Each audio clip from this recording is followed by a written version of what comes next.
Co ona potwierdziła?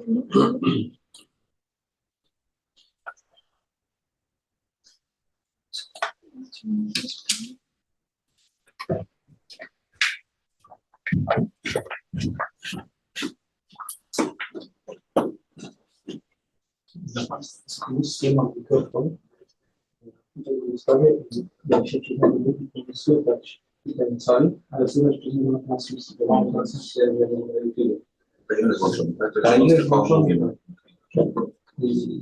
musimy używać, żeby nas słyszeli też.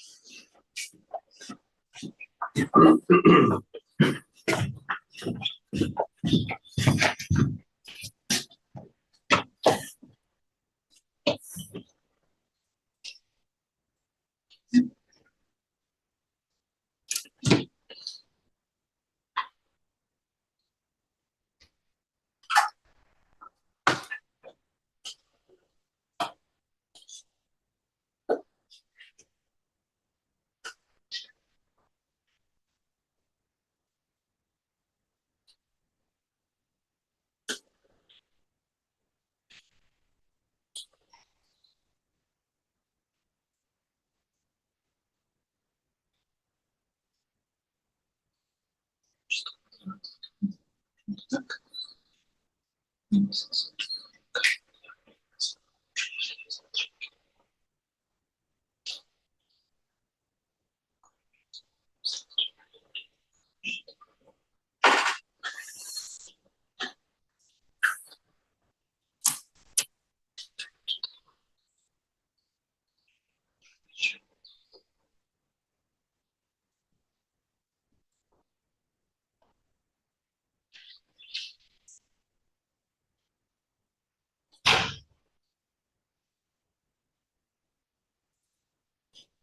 Dobrze, dzień dobry Państwu. W takim razie teraz już oficjalnie pozwolę sobie Państwa powitać na sesji farmakologii klinicznej i farmacji. Bardzo miło mi jest widzieć Państwa tutaj. Chciałem powitać najpierw szanowne jury. Już przedstawię skład naszego jury, ponieważ część członków jest online, część członków jest tutaj z nami stacjonarnie. Także witamy pana doktora nauk farmaceutycznych Arkadiusza Gruchlika. Witamy panią doktor Agnieszkę Szkudlarek. Witamy pana doktora Michała Zielińskiego. A z uczestników online witamy panią profesor doktor habilitowaną nauk farmaceutycznych Joannę Folwarczną, panią magister Karolinę Kulik, pana doktora Sławomira Kurkiewicza i panią magister Aleksandrę Owczarzy. Dzień dobry. Dzień dobry. Mamy krótki problem, mały problem techniczny, ale już mówię, jak będzie przebiegała sesja. Dałem Państwu karty do oceny prac i one są oceniane w kategoriach tam wypisanych w nagłówku. Punktacja jest od 1 do 5 przyznawana. Zasady prezentacji są takie, że tekst prezentacji w pliku jest w języku angielskim i też rekomendujemy, żeby prezentacja pracy przebiegała w języku angielskim, żeby nasi obcojęzyczni koledzy też mogli zrozumieć treść. Natomiast dyskusja, jeśli prezentacja była po angielsku, też się powinna odbywać po angielsku. No i jeszcze jest kwestia oceny, że jeśli któryś z Państwa z komisji jest promotorem danej pracy, to żeby tam postawić kreskę, żeby tej pracy nie oceniać, żeby swoich prac, swoich podopiecznych nie oceniać. No i myślę, że możemy zaczynać. Jeszcze poczekamy, aż pani profesor będzie mogła mieć dostęp do karty.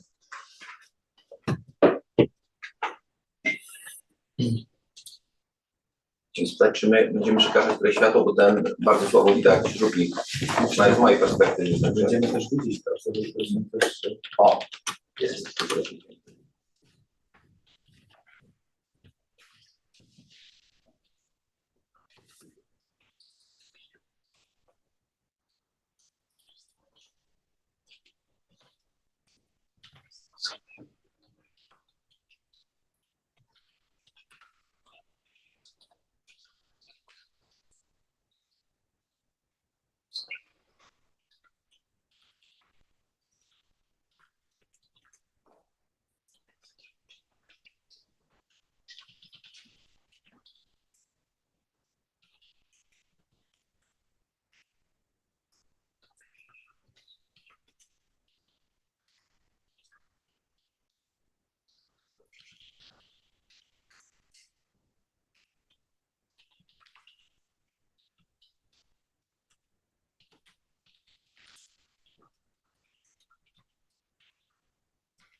Przepraszam bardzo, jeśli można, bo ja tutaj mam problem z podłączeniem Dzień się do dobry. karty oceny, więc ja myślę, że nie chciałabym Nie słyszymy pani powstrzymywać profesor. Państwa. My sobie tutaj z Panem Administratorem będziemy Nie czatować, słyszymy a pani ja sobie profesor, będę robiła trzeba notatki na włączyć kartce. sobie mikrofon.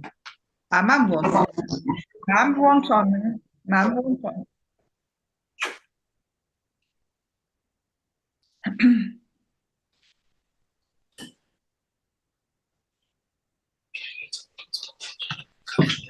Więc jeśli nie byłam słyszana, to chcę powiedzieć, że proszę zaczynać. Ja sobie będę robiła notatki na kartce i jeśli się uda je przesłać, to dobrze, a jeśli nie, no to trudno. Także proszę z powodu mnie nie powstrzymywać całości. Dziękuję bardzo. To znaczy już wysyłamy, jak ma wyglądać ocena i bym prosił o dostarczenie na mojego maila. Na maila, którego napiszemy tam na czacie, to pani wiadomości bezpośredniej. Będzie oceniana wartość merytoryczna w skali od 1 do 5, sposób prezentacji w skali od 1 do 5, dyskusja w skali od 1 do 5 i wkład własny. Także te 4 kategorie podlegają ocenie. Przepraszam, jest tu pani Ania Kosuk. Nie. And let's begin. I invite first presenter to the work entitled by establishing the relationship between anti-radical activity and water solubility of S-hinazolines. From Department of Medical Chemistry and Toxicology, Pharmaceutical Faculty, Bogomolec National Medical University. You can share your screen and open your presentation on your computer. It's 7 minutes for presentation and 3 minutes for discussion. Can you hear me well? Yeah. So, hello everyone. My name is Pham Phon Phan, or just Phon. I'm 5th year pharmacy student at Bogomolec National Medical University, Ukraine. Before I start my speech, I would like to thank everyone who contributed to this great event. Without you, it was impossible. So let's begin.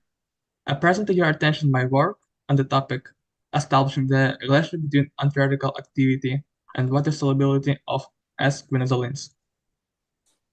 Neuroscience has made significant advances, but despite this progress, the pathogenesis of neurodegenerative disease remains largely unknown today. And according to the results of various new studies, an imbalance in antioxidant defense and hyperproduction of reactive oxygen species are usually present in such patients. This fact became the basis for further study and development of effective antioxidants.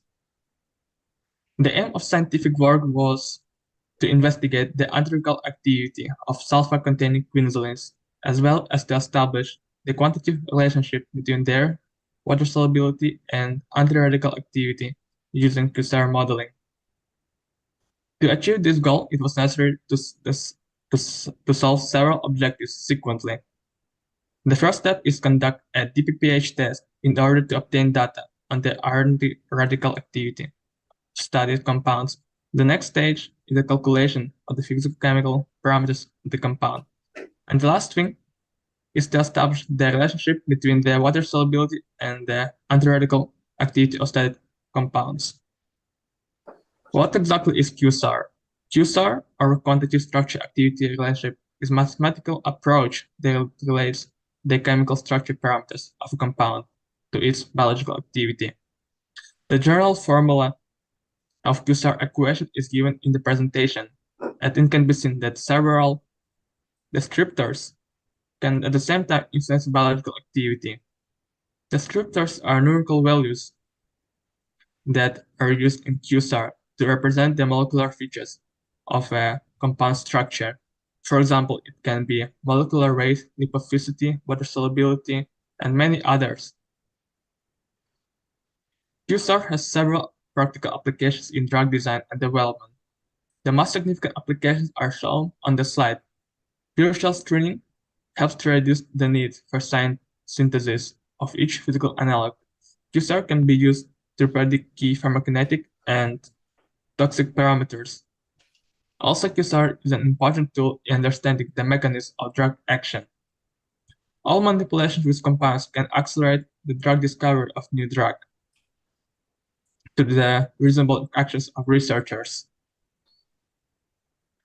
The studies were conducted on the 7 sulfur-containing derivatives of quinoline with different laboratory codes: OSH-quin, NKC, and NC.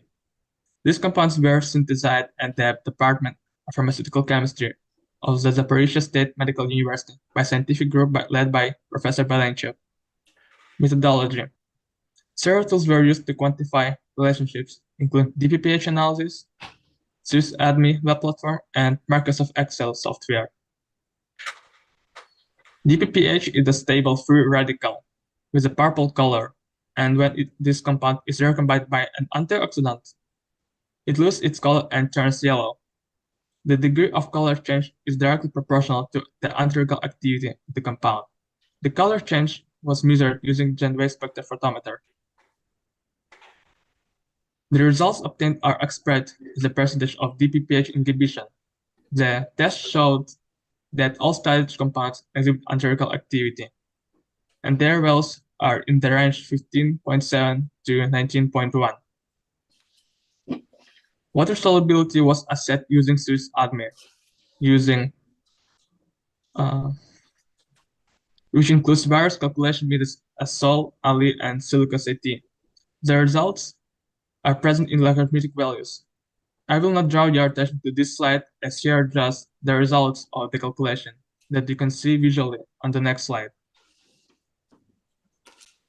It shows a negative linear regression for silicosAT method. The other method has similar picture. Compounds that show lower water solubility values have higher anti-radical activity values. The value of coefficient of correlation and determination of silicosAT method are almost close to the maximum value, of 1, which indicates that it's promising for use. From a drug design point of view, models with a coefficient of determination below 0.6 are considered unacceptable for use. These models are Sol and Ali. The coefficient of determination of a Sol method is 0.59, which is almost close to 0.6 and can be used as an approximation to the rule. Results show that the lead compound is a chemical compound with a lab code NC109 because the substance demonstrated the highest anti-radical activity. Its chemical structure can become a starting point for developing and synthesizing analogs with improved activity, selectivity, and pharmacokinetic properties. Also, it was found that the silicosAT the most appropriate for predicting anti-radical activity in this series of compounds. The model of water solubility provides research with important information about pharmacokinetic in the body. The balance between water solubility and biological activity is essential to achieve optimal bioavailability and pharmacological activity.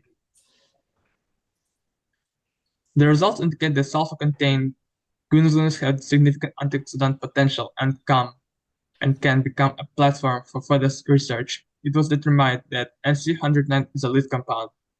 Studies showed that the low solubility enhances antiretroviral activity.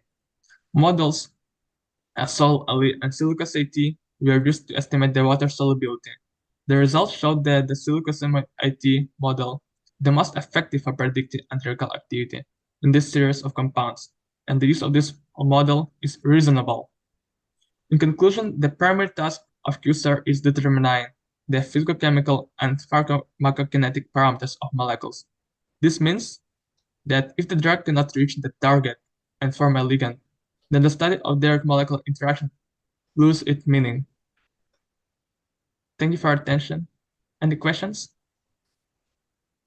Thank you for your presentation.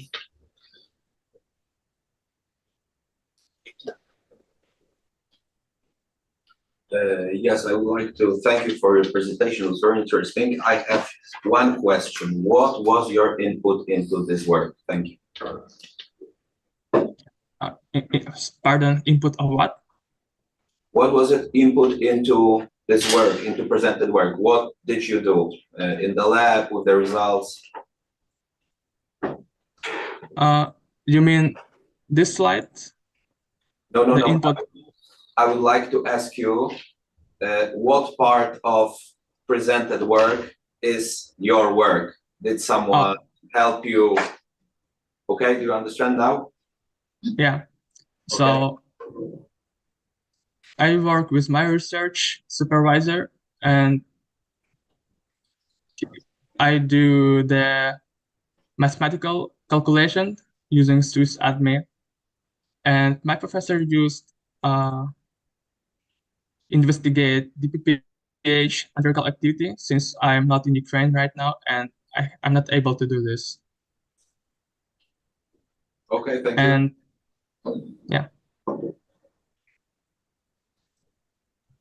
I have a question. Sir, your micro is off. Oh, sorry. I have a question. Do you know about toxicity of this group of compounds to animals or humans? Can you repeat, please? A question on forum. Do you know something about the toxicity of this group of compounds to animals or humans? We weren't conducted this. We investigate the relationship between antiretroviral activity and water solubility to create better and more specific compound that will satisfy our criteria and can be used in the medicine in the future.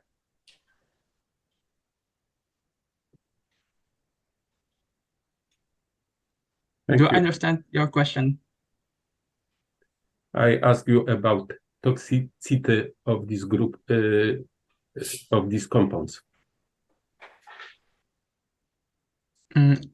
We didn't do in vitro investigation, so I cannot say for sure that. Yes, I know, but did you read about this compound something? Do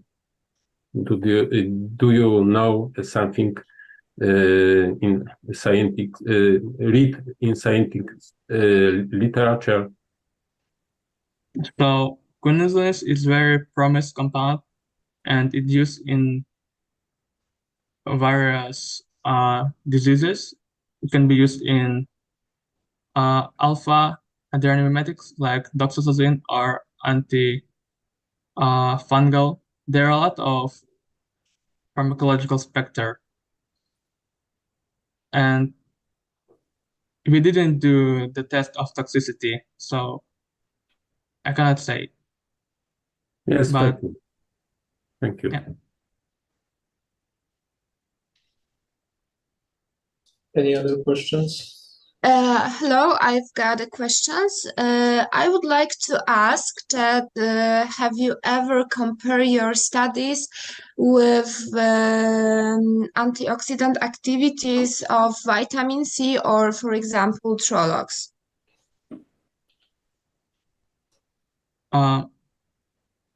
Thank you for the question.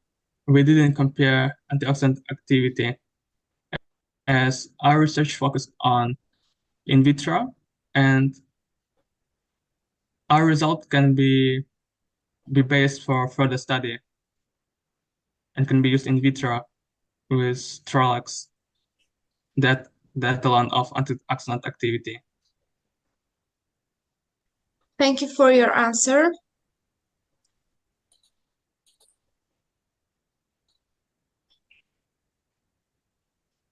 Okay, thank you for your presentation.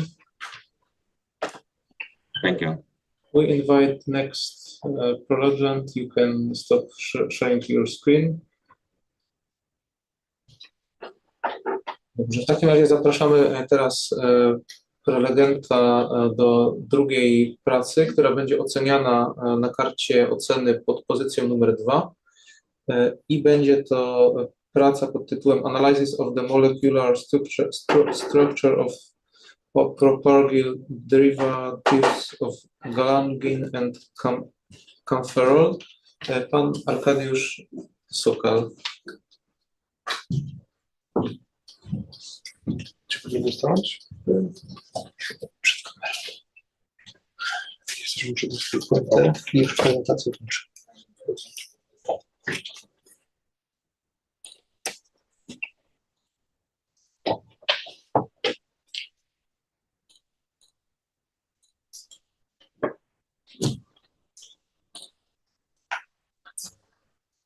Działa?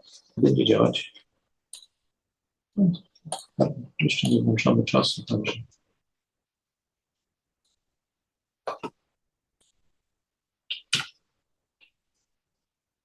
Monitor działa?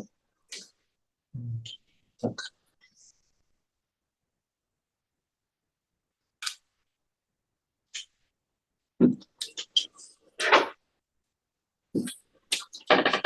Good morning. My name is Arkadiusz Sokal, and I'm a member of a student research group at the Department of Organic Chemistry here at Medical University of Silesia. Today, I want to give you an insight into my research, which is the analysis of the O-propalgyl derivatives of the galangin and camphorol. But let's start from a little introduction. Galangin and camphorol are two flavonoid compounds that, due to their, as you can see, very specific activities, can be considered into research as a new type of drugs. Unfortunately, there is a little problem. Mainly, it is low absorption and excessive metabolism of flavonoids.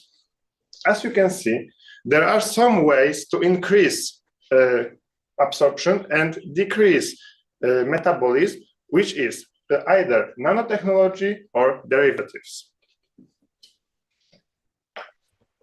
Derivatives can be used due to their modifying potential of therapeutic effects, as well as their absorption and metabolism. Moreover, derivatives can also give us an insight into their pharmacokinetic research due to, for example, marking the molecules we are interested in. So, to analyze the derivatives, first we have to analyze the original compound of galangin and camphorol. As you can see at the presentation, the only difference between these two compounds is the additional hydroxyl group in H4 in 4' position. HNMR and CNMR were used to determine the signal's value of hydrogen and carbon atoms. As you can see, also I want to mention that the color scheme of these molecules will also be used in the spectrum to highlight where they belong in the molecule. As you can see, addition of the oxygen atom in 4' position in hydroxyl group makes C4 signal shifted very slightly to the right, to the left. Also, we can see that other signals that are farther away from the additional hydroxyl group are shifted less and less. Same can be seen with HNML, which show us the signal of hydrogen atoms.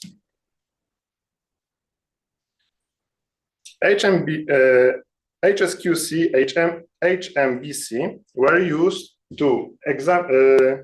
used to analyze and find where the specific carbon and hydrogen atoms are situated inside the molecule. Also, I want to point out and remind you that HSQC detects direct bonds between hydrogen and carbon atoms, while HMBC detects multiple, up to 3 and above, signals that are apart. Here at the picture, you can see HSQC spectra of galangin. Here we can see that there is no correlation between H5 and C5 molecules, which is why we can't see, and the reason of this is because hydrogen atom is connected directly to the oxygen and not to carbon. Also, the prime signals can be seen here, and other signals as well are signed. Here in HSQC spectra, we can see how due to the additional hydroxyl group in 4' position, there is no signal with H4' and C4', which should supposed to be here. Okay, now HMBC spectra of galangin show us more information about the structure and where to correlate them. We can see that, for example, hydrogen 5 correlate with C10, C7, and C6, which is why we can be sure that this signal must be in this region. But unfortunately, not always it is so easy to understand and analyze the spectra. For example, here you can see that in H7 signals, we have no correlation. It sometimes happens, it can be due to the human mistake or other disruptions. But fortunately, because of galangin spectra being analyzed, we can assign a specific value that is similar to that value in galangin spectra. Now let's talk about derivative spectra. Here you can see how that based on spectra analysis and other research, I determined that in galangin, propalgeric group must substitute in 7 and 3 position.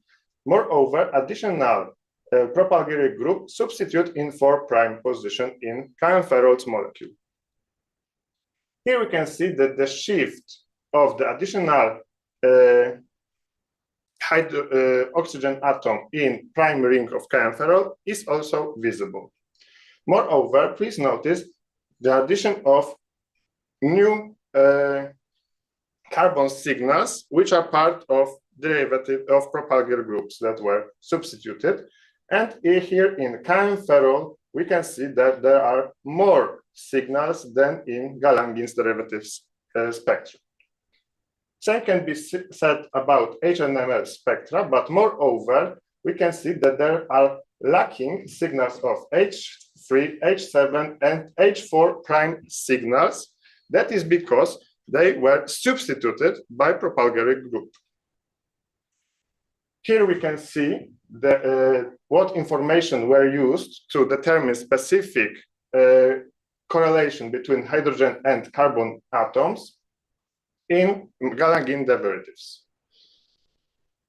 Here we can see more signals, but also more disruptions. But please notice that this information is crucial to determine that this propalgeric group substituted to this and this specifically.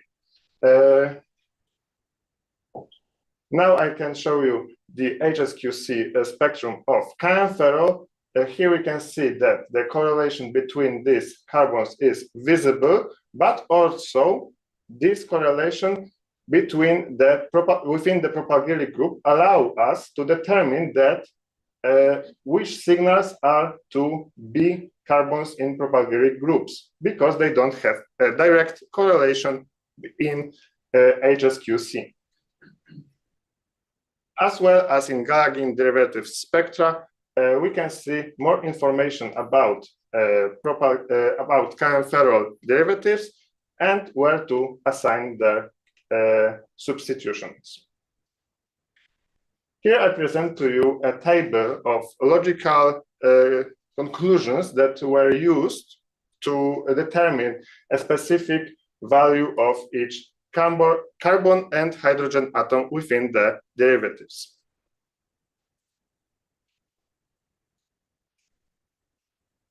So to conclude this, the complete molecular structure of both galangine, chianferol, and their propalgeric derivatives were determined using HNMR, CNMR, HMQC, ORAS, and HMBC, which is further proving their usefulness in determining molecular structure. Also, this research can be used as a base for additional research and to determine their potential biological activity.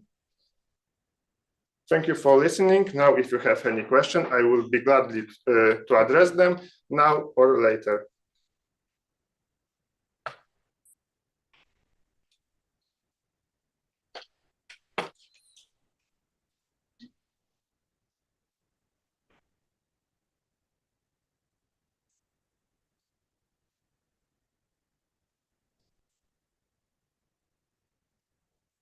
Any questions from the jury? If you want, you can take the question in Polish, and you can yes, of course, in English. Surely.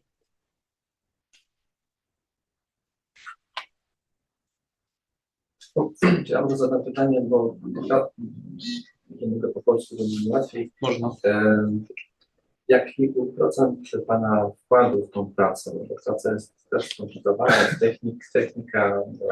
Well, it was actually most of them. I was given spectra data that weren't analyzed, so I have to do all this research on my own. I personally assigned on all the values and also determine where there should be propalgeric substitution activity. Also, I was supporting my conclusions with the latest research in this topic. Okay, thank you for your answer. Thank you very much.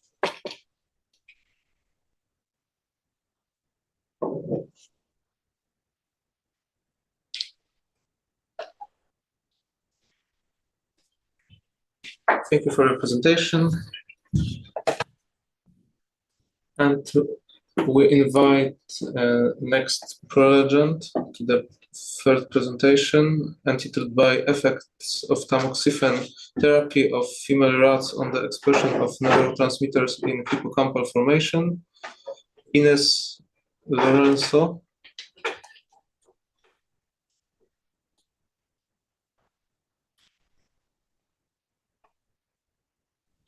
Hello, good morning. Can you hear me? Oh, yes. You can show your screen. Okay.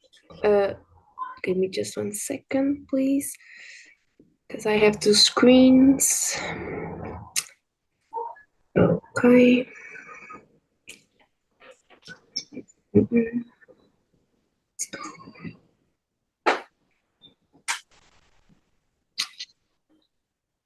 Okay, you can see it, right? Yeah, it's right. Okay. Let's start. Okay. So, hello everyone, good morning. I'm Inês Lourenço, and I'm an investigator at the Department of Biomedicine of the unit and in the unit of anatomy of the Faculty of Medicine and the University of Porto. And so today I'm going to present some of the work I've developed during the past year, namely the part relating to the effects of tamoxifen therapy of on adult female rats in the expression of neurotransmitters in the hippocampal formation. So, it's not so, sorry. Okay. So, as an introduction, I think it's important to remember that breast cancer is one of the most common forms of cancer in Europe, so it makes it a really important disease these days, and it's being more and more common as the time goes by. And it's one of the most common cancers, not only in Europe but also in Portugal, and the incident rates have been increasing, and it's now accounting for a substantial number of cancer cases and related deaths. And we already know that tamoxifen is a selective therapy for this type of cancer, and it's a modulating agent of the estrogen receptors, and it's been used for the last decades in the treatment of this type of cancer, and also to the prevention of this one. But we also know that it is a good therapy approach, but it has some problems, and so it may be associated with many side effects, and these may include decrease in cognitive performance and many other things. And so, the hippocampal formation, that is the region that we have studied in this study. It plays an important role in learning and memory. It's also involved in spatial navigation and emotional regulation. And so we think that understanding the tamoxifen therapy and the effects that it has on the expression of neurotransmitters in the hippocampal formation specifically, it would be really important to assess the potential side effects relating to the cognitive part of the cognitive side effects of this therapy. And we also know that the different levels of steroid hormones in female rats, they promote some physiological variations in the hippocampal formation. And so the mechanism has to do with activation of estrogen receptors. And we also know that tamoxifen is a selective modulator of these receptors. We can assume that actually the long-term therapies with this drug, if effectively, may have some actions in the cognitive process. And so this study aimed to investigate the effects of long-term therapy with tamoxifen on hippocampal formation dependent learning and memory mechanisms, and also the impact on biochemical plasticity. And so for that, we used female rats, young adult, 3-month-old, and they were subjected to a daily dose of tamoxifen per dose for 3 months. And solid and liquid consumption, body weight, and extra cycle were monitored regularly. And so at the end of the treatment, the animals were sacrificed, were anesthetized, and the brains were removed, weighed, and sectioned. And the section containing the areas of interest were selected randomly in an assembling, and they were processed by immunohistochemistry to detect the expression of some neurotransmitters, namely calbindin, calretinin, neuropeptide epsilon, and parvalbumin. And so here we can see our results. So we can see that comparing to we analyzed many phases of the estrous cycle of the female rats, and we can see that comparing to them, tamoxifen, this is a tamoxifen group, and it has some significant results here.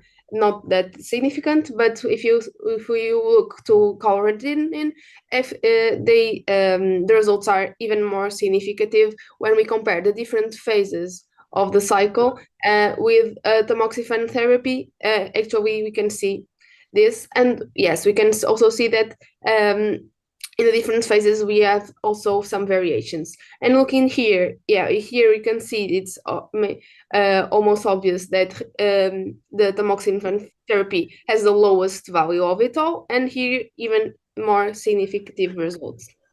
And so basically what we could see, it was the rats that were submitted to the tamoxifen therapy had lower neuronal density compared to some of the rats of the control groups, and it happened in many of the phases of their estrogen cycle, and the difference was statistically significant in most cases.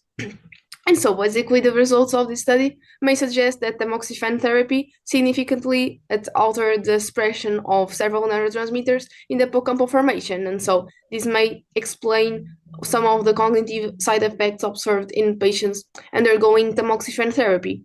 And this may include memory impairment and mood changes.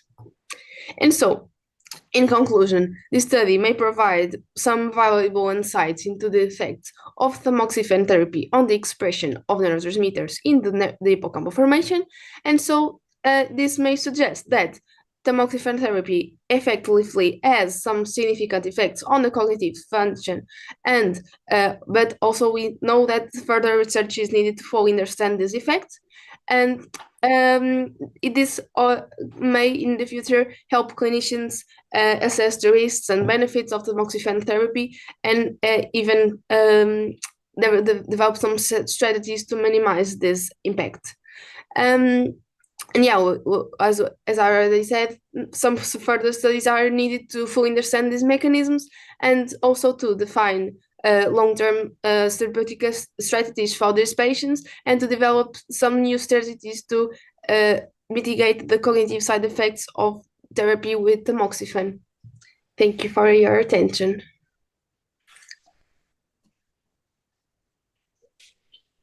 Thank you for your presentation. Any questions from the jury? I've got one question. Since in our lab we are also working with rats, we are also doing some neuroscience research. You chose hippocampus for your research. That's a good choice, I guess. But don't you think that other brain structures can also be affected by tamoxifen? For example, frontal cortex. Are you planning other research, or are you just sticking with the hippocampal formation? Thank you. Yeah, these rats had also it was a more complex study, so they had like comportamental tests and so on. And so this part of our work was more focused on that. So the cognitive function and more the memory impairment, the functions focus on the hippocampal formation, but then we pretend to expand it and study other regions also to see what may be affected. Yes, so this basically is a part of what we are doing and continuing to do, basically. So yes, we are continuing and studying other regions of the brain. Thank you for your answer.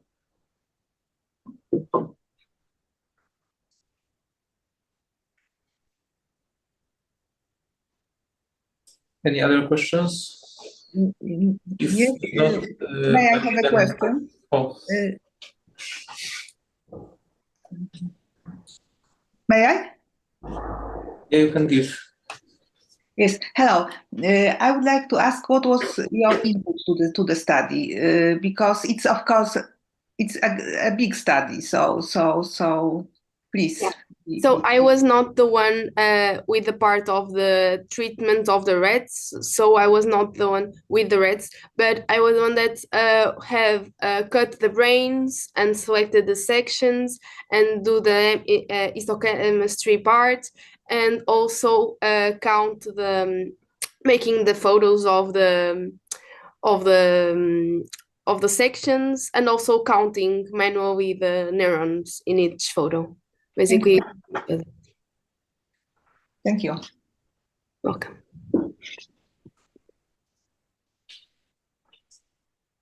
Okay, thank you for your presentation, for discussion.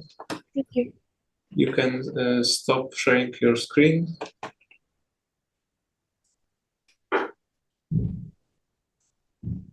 Następna prezentacja, do której przechodzimy, będzie oceniana pod numerem 4 na karcie do oceny.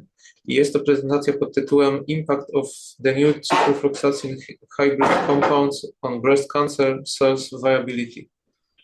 Zapraszamy.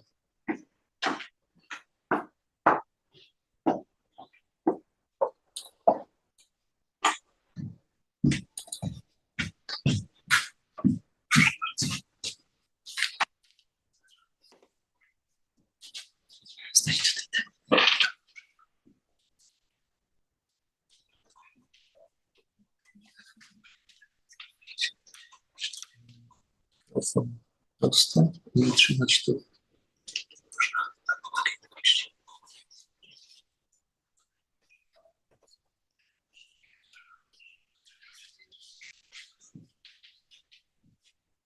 So, dear members of the jury, dear ladies and gentlemen, my name is Paulina Dobrowolska from the Department of Pharmaceutical Chemistry, and I would like to present to you the research about impact of new ciprofloxacin hybrid compounds on breast cancer viability. So first of all, I would like to present to you how massive is the problem of breast cancer in the world. As we can see, there are two diagrams. The first one shows us that nearly 20 million people are actually reported with the breast cancer in the year of 2019. And let's acknowledge the fact that maybe it's not on the first place on the chart of death, but it has but in terms of death, it has nearly 700,000 in the year of 2019. One of the problematic issues about breast cancer is their heterogeneity.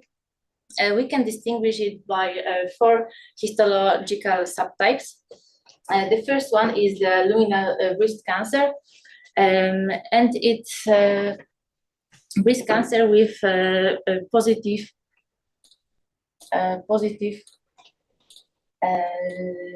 expression of estrogen and progesterone receptors, and also sometimes HER2. The second one, in brief, HER2, is simply a positive breast cancer for human epidermal growth factor 2 on the surface of the cell line, the cancer cells. Triple negative breast cancer, also known as TNBC, doesn't have any hormone receptors positive, and it has the poorest overall survival and resistance for a lot of anti-cancer drugs. And the last one, basal-like breast cancer, is commonly mistaken for TNBC, but it is actually associated with BRCA1 gene mutation and affects mostly younger women. Now let's focus on ciprofloxacin,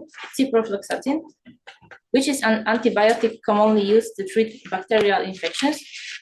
However, some studies shows that it could be used as a new anti-cancer drug. That is why in my studies, ciprofloxacin has combined with 1,2,3-triazole to synthesize new hybrids that could have cytotoxic activity. The hybrids were made by Department of Organic Chemistry of the Faculty of Pharmaceutical Sciences in Sosnowiec.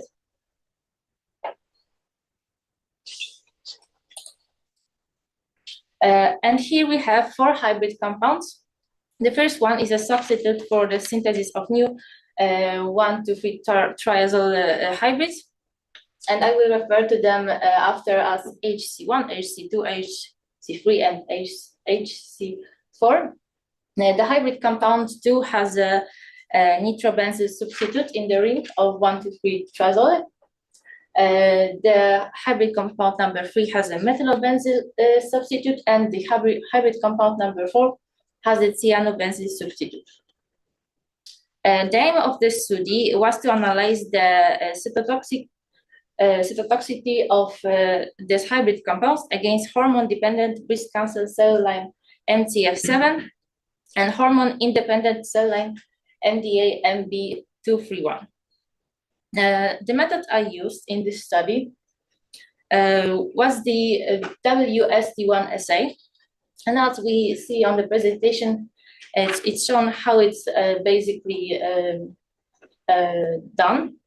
And the core of this assay is that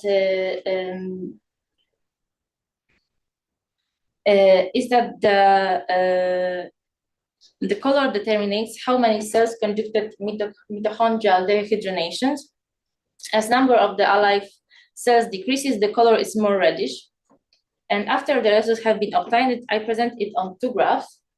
The first one is about the hormone-dependent cell line. And as we can see, the HC1 doesn't have any significant impact on this cell line. But as we can see, the HC1, the HC2, HC3, and HC4 at the concentration of 100 made the cell viability lower than 30%, and at the concentration of 200 micromoles, it has the cell viability lower than 10%. On the MDA-MB231, which also refers as hormone-independent cell line, we can see that actually only hybrid compound number 4 has a significant impact on the cell line, because on the concentration of 100, it drops to lower than 20%, and at the concentration of 200, it's nearly 1. Summarizing the conclusion, we can draw out four conclusions. The HC1, that was the base without 1,2,3-triazole,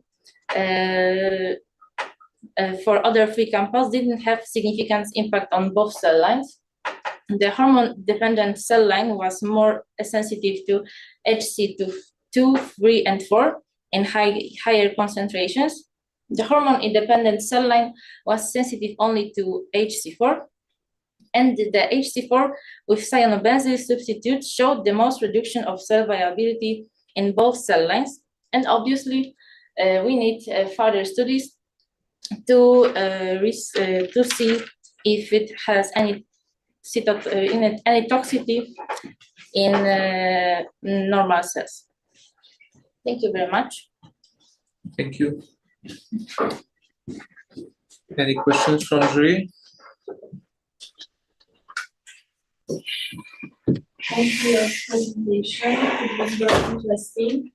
I would like to ask you about your future research plans. Yeah, we plan with my work tutor and my guardian to make the researches about the toxicity on the, I think that it was thromboblasts. Thank you for your answer.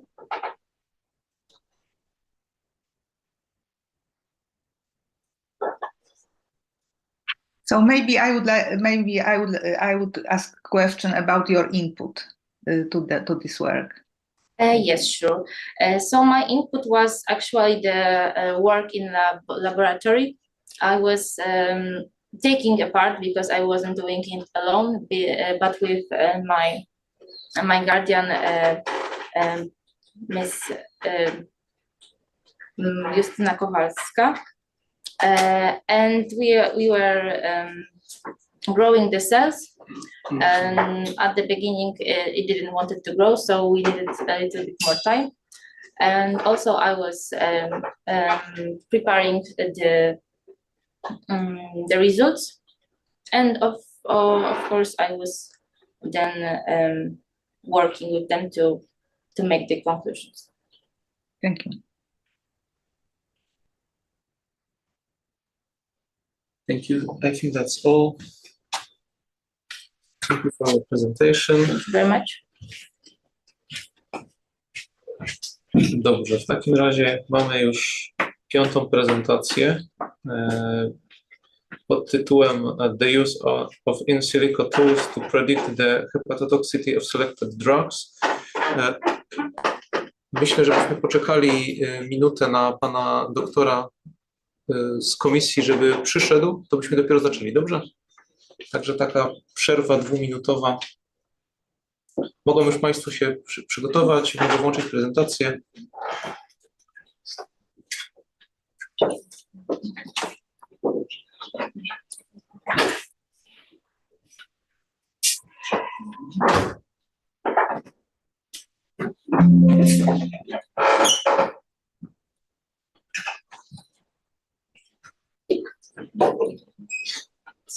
Dobrze, to zapraszam. Można.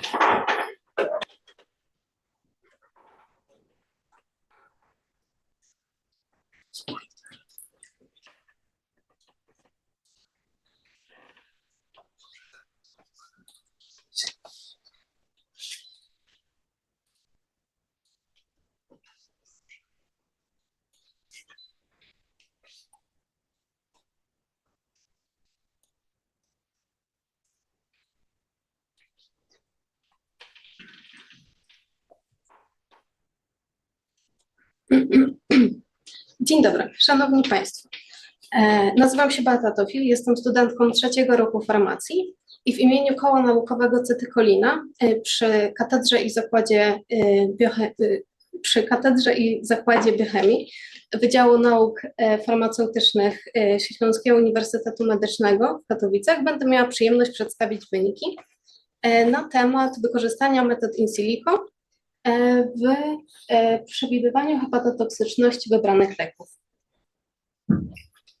Celem naszego badania było przewidywanie hepatotoksyczności wybranych leków, czyli w naszym przypadku nimesulidu, diklofenaku, paracetamolu oraz fluostatyny z wykorzystaniem metod in silico.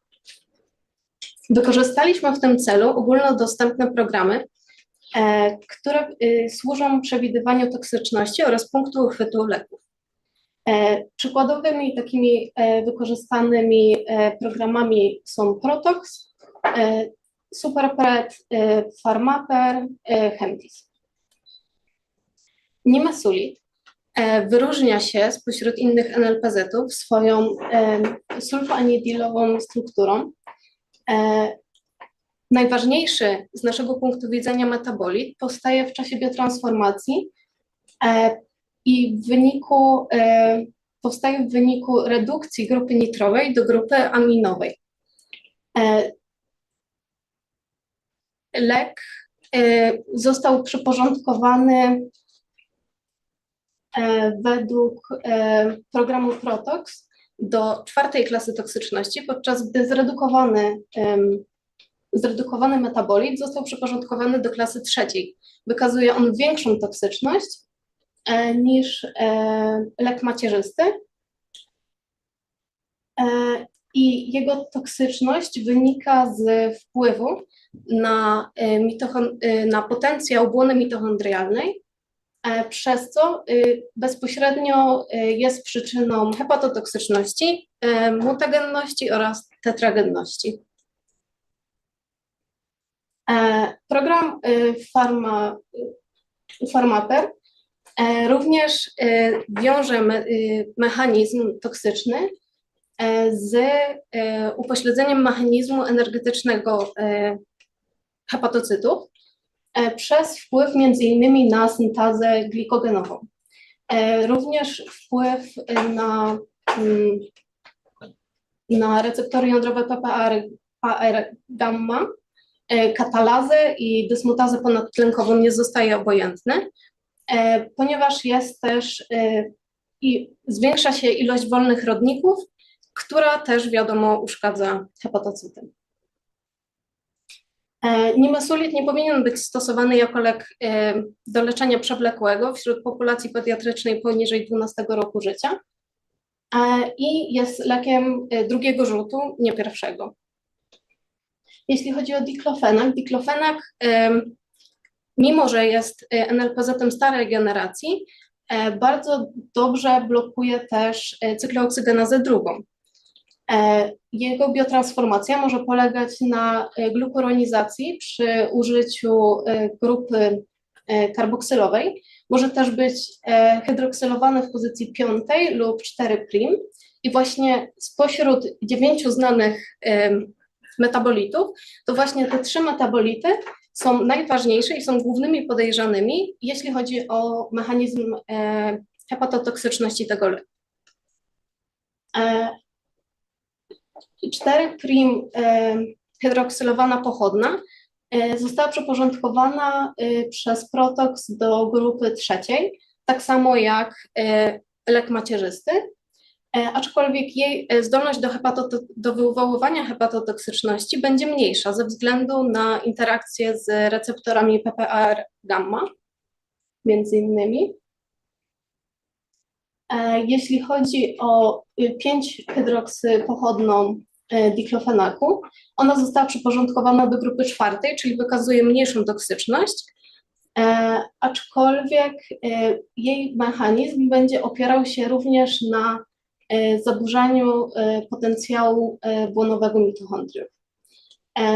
Sam glukuronid diklofenaku jest najbardziej hepatotoksyczną pochodną.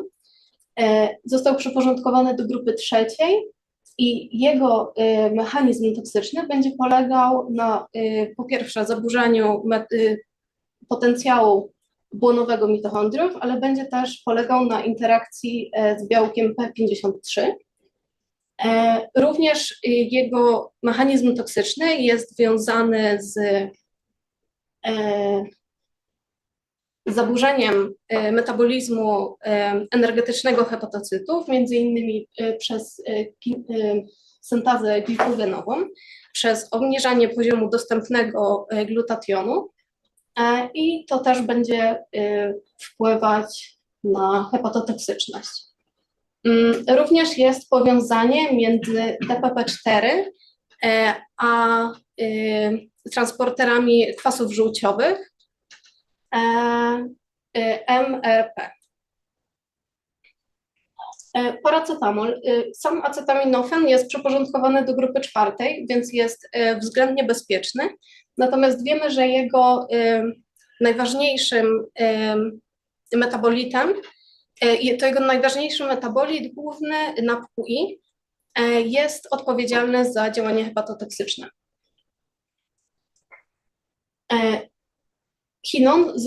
Ten chinon został przyporządkowany do grupy 3. Wykazuje działanie karcynogenne, mutagenne. Przede wszystkim zostało też w analizie ADMET-SAR wykazane zostało ostrzeżenie o karcynogenności tego chinonu. Wiąże się też mechanizm toksyczności z zaburzaniem ilości dostępnego zredukowanego glutationu. Tak samo jeszcze z usuwaniem kwasów żółciowych z hepatocytu, ponieważ zaburzone są te transportery, działalność tych transporterów. Wykazuje się też wpływ na katalazy, dysmutazę ponadtlenkową, czynnik migracji makrofagów oraz syntazę glikogenową.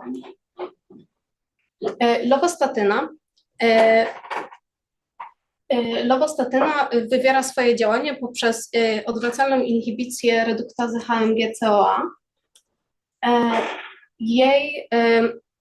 W leczeniu lovastatyną często obserwuje się przejściowe i nieznaczne wzmożoną aktywność aminotransferaz, które przechodzą po ustaniu leczenia. Lovastatyna została przeporządkowana przez protoks drugi do grupy czwartej i jej mechanizm toksyczny przede wszystkim wiąże się z wpływem na aktywność aromatazy oraz na receptory estrogenowe.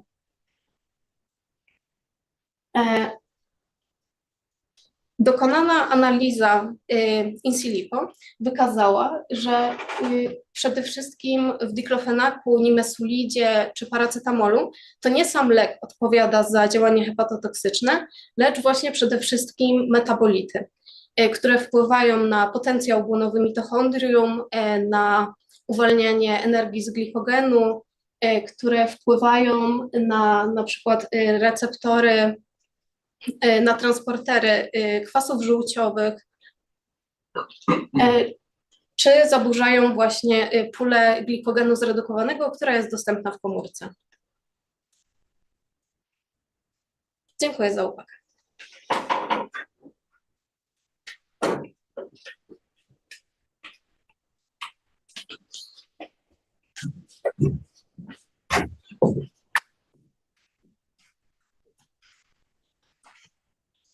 Zapraszam do dyskusji. Jakieś pytania od Państwa jury?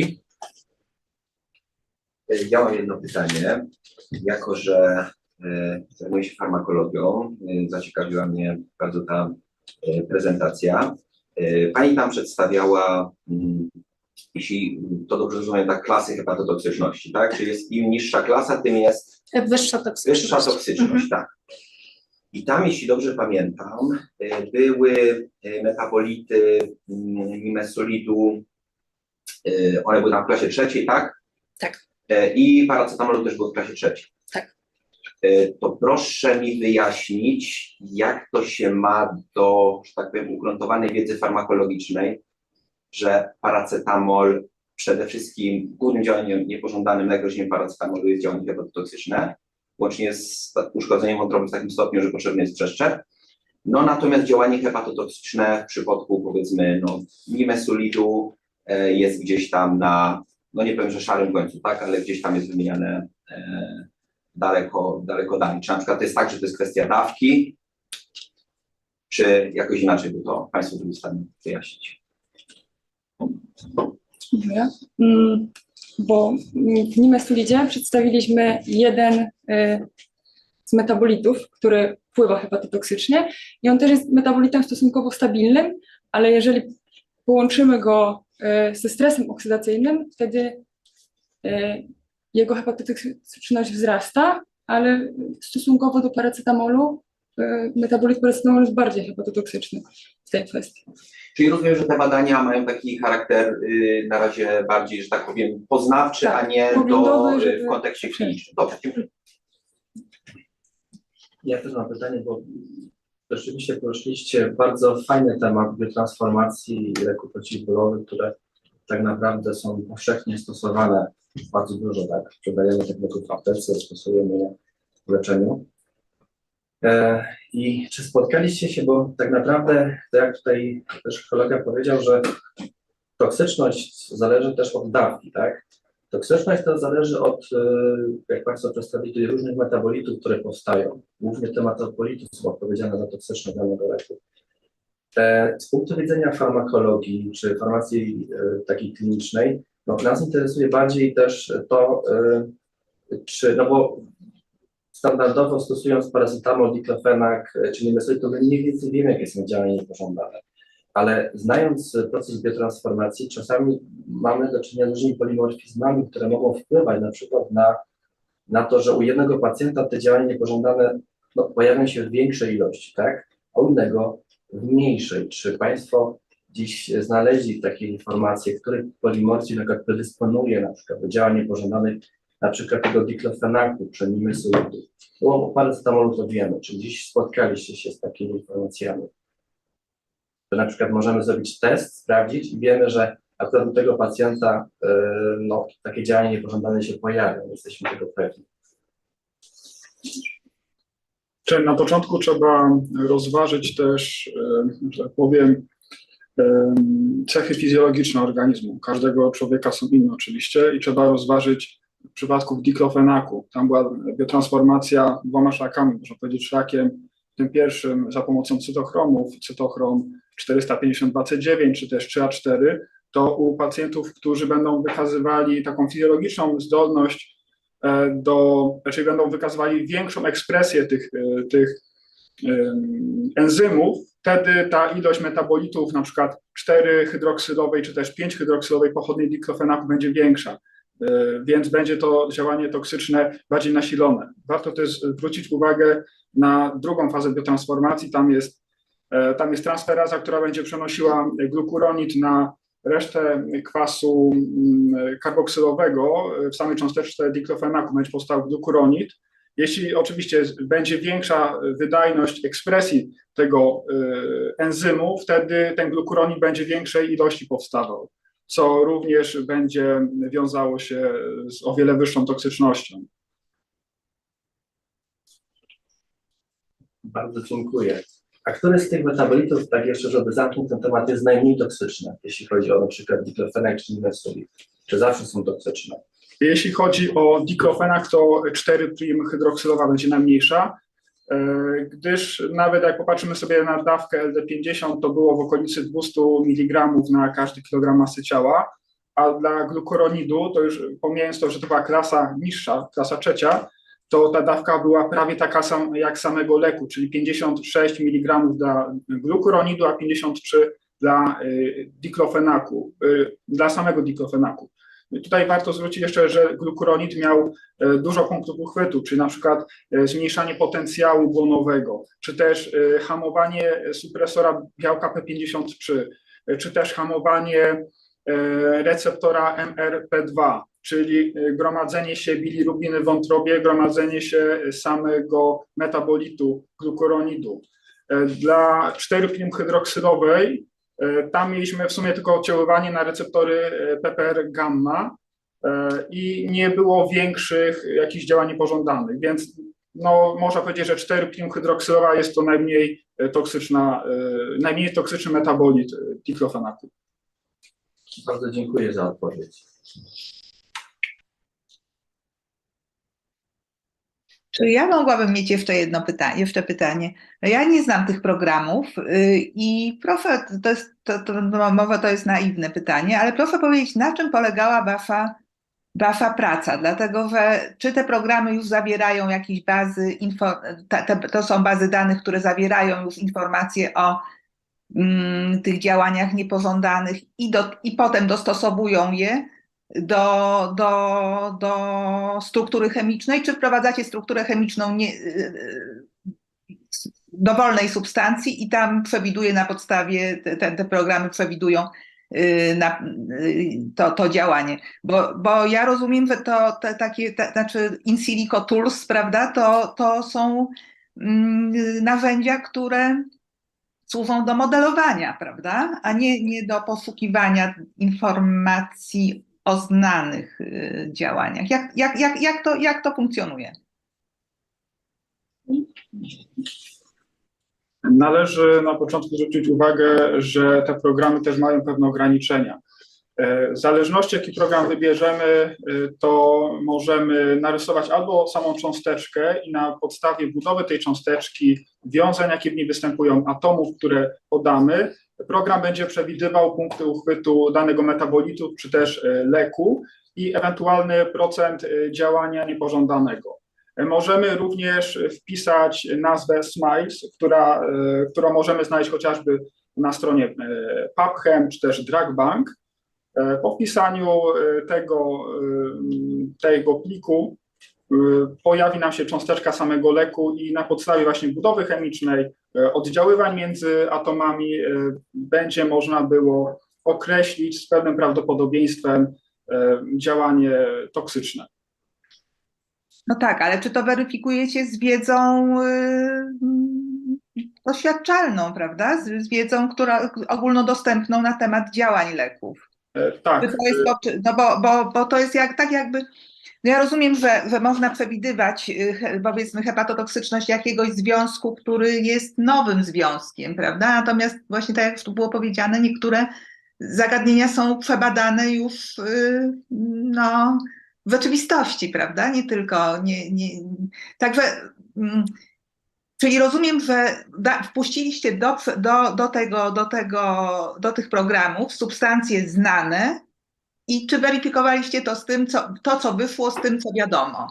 Tak, weryfikowaliśmy różne publikacje naukowe, te informacje, które znaleźliśmy w programach.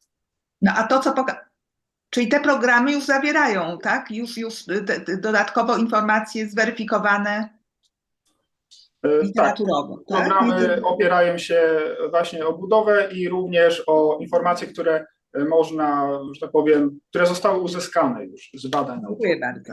Dziękuję.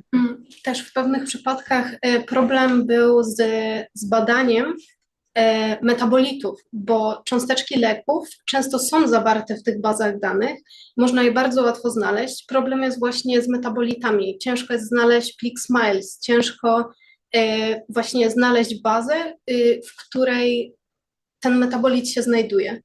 Więc o ile leki są znane i są obecne w tych bazach, to właśnie największy problem można napotkać przy badaniu metabolitów.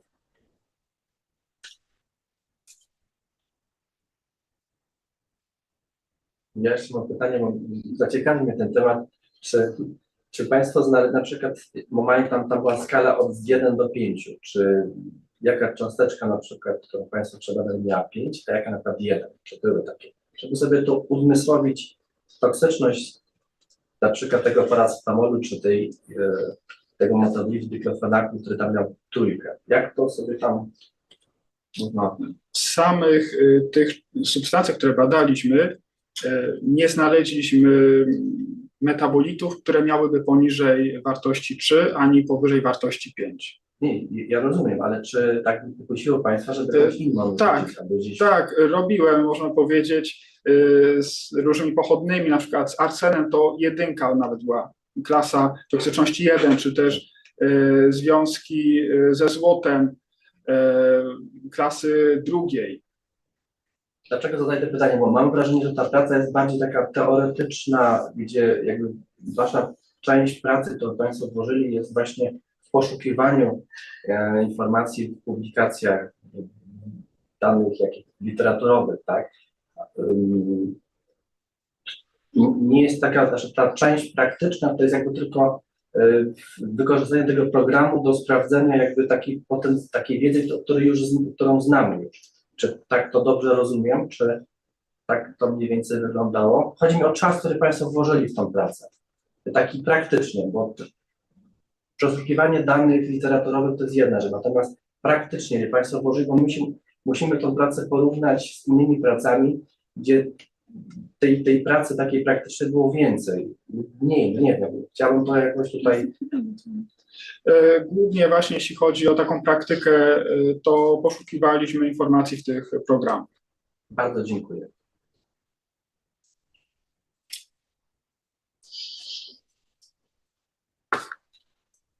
Dziękujemy bardzo za dyskusję i za zadane pytania. I to już była ostatnia prezentacja. Także myślę, że będziemy mogli kończyć naszą sesję. Mogą Państwo już... Dziękuję. Bardzo.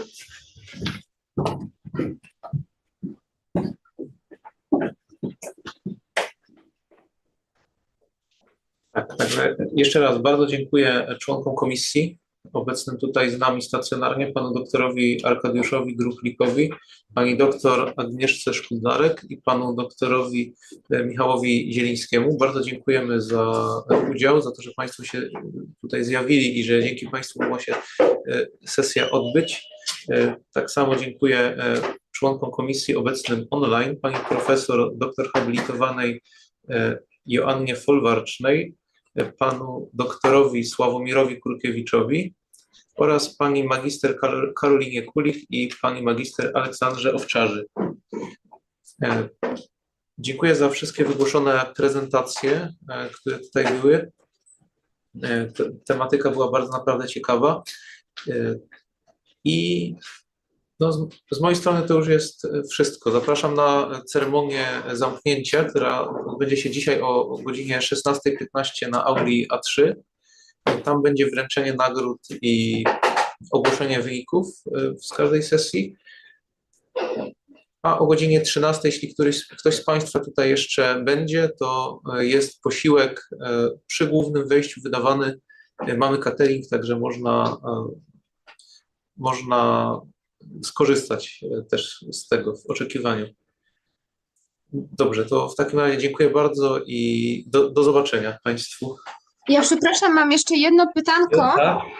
bardziej do organizatorów. Z tego względu chciałam, nie za bardzo wiem, jak przysłać elektroniczną kartę oceny. Tutaj nie ma żadnego Tam się nie klika, tam w czasie rzeczywistym to jest zapisywane. Aha, rozumiem. No to super, czyli po prostu mogę sobie to wyłączyć, tak? Tak, można wyłączyć. Dobra, super. To bardzo dziękuję. Dziękujemy.